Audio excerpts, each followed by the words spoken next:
পালং শাক তো অনেকভাবেই খেয়েছেন, এরকম তেল পালং খেয়েছেন কি? যদি না খেয়ে থাকেন একবার এইভাবে খেয়ে দেখুন। নমস্কার বন্ধুরা, মিঠুর কুকিং চ্যানেলে আপনাদেরকে আবারও স্বাগত। চলুন দেখে নিই আমি কিভাবে তেল পালংটা করেছি। দুর্দান্ত স্বাদের এই তেল পালংটা। পালং শাকের পাতা খুব ভালো করে ফ্রেশ পাতা নিয়ে বেছে ভালো করে জল দিয়ে ধুয়ে জল ঝরিয়ে নিয়েছি। এরপর আমি একটা ছুরি দিয়ে একদম ঝিরিঝিরি করে কেটে নিয়েছি। আপনারা চাইলে বটিতেও কাটতে পারেন, যে যেটাতে কমফোর্টেবল ঠিক সেটাতে করেই সেভাবে করেই কাটবেন। দেখে নেবেন আমি খুব ঝিরিঝিরি করে কেটেছি।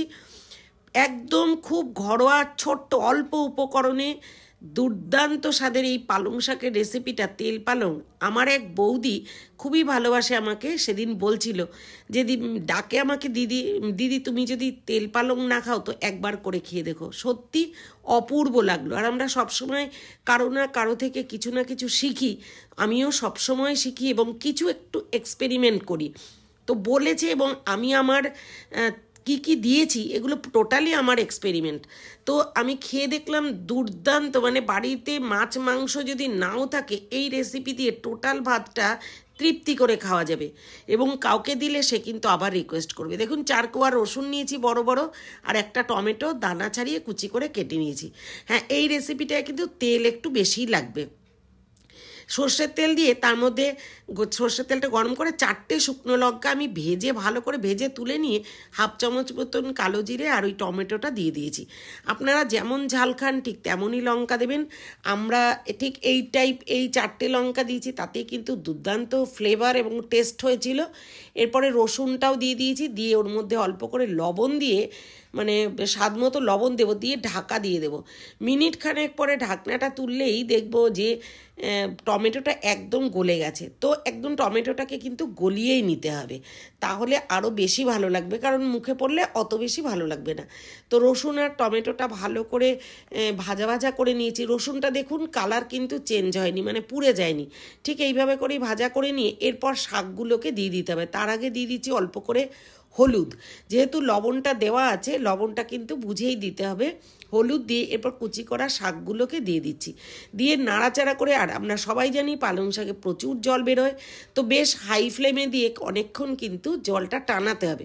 যতক্ষণ না পর্যন্ত তেলটা ভেসে ওঠে ততক্ষণ কিন্তু জলটাকে টানাতে হবে শাকের। একটু নাড়াচাড়া করে ঢাকা দিয়ে রাখলে যেহেতু লবণ দেওয়া আছে জলটা আরও বেরিয়ে যাবে এবং বেশ হাই ফ্লেম করে কিন্তু জলটা টানাতে হবে।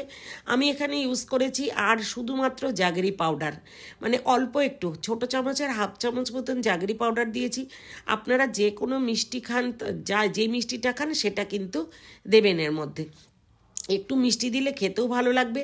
তো এইভাবে করে ভালোভাবে মিশিয়ে নিয়ে নাড়াচাড়া করে যতক্ষণ না পর্যন্ত জলটা শুকাবে ততক্ষণ পর্যন্ত কিন্তু এই নাড়াচাড়া করতে থাকতে হবে। এবার আমি 2টো শুকনো লঙ্কা ভাজা হাত দিয়ে জাস্ট গুঁড়ো করে এর মধ্যে দিয়ে দিয়েছি। প্রথমেই 2টো দিয়েছি, কারণ এইটুক যতটা, আবারও বলি, যতটা ঝাল খাবেন ঠিক ততটাই দেবেন। আমি 2টো লঙ্কা গুঁড়ো করে দিয়েছি, আর নামানোর আগে উপর থেকে 2টো লঙ্কা দেবো যাতে ফ্লেভারটা ভালো আসে। আবারও কিছুক্ষণ টানিয়ে নেব, যতক্ষণ না জলটা টানে ততক্ষণ টানিয়ে নেব। আমার চ্যানেলটা যারা যারা এখনও সাবস্ক্রাইব করেননি তারা যদি আমার ভিডিওটাকে অবশ্যই ভালো লেগে থাকে সাবস্ক্রাইব করবেন, লাইক করবেন, কমেন্ট করবেন এবং শেয়ার করে রাখবেন। নিজের টাইম লাইনেও রাখতে পারেন, বন্ধুদের সাথেও শেয়ার করতে পারেন। এই রেসিপিটা একবার খেয়ে দেখুন, একদম মুখে লেগে থাকবে। তো এবারে দেখুন যখন ওই তেলটা ছেড়ে এসছে না, উপর থেকে তেল ভেসে উঠেছে, তখনই আমি আরও 2টো লঙ্কা হাত দিয়ে ভেঙে উপর দিয়ে একটু নাড়াচাড়া করলে কিন্তু রান্নাটা রেডি। একটা বোলে শিফট করে নেব।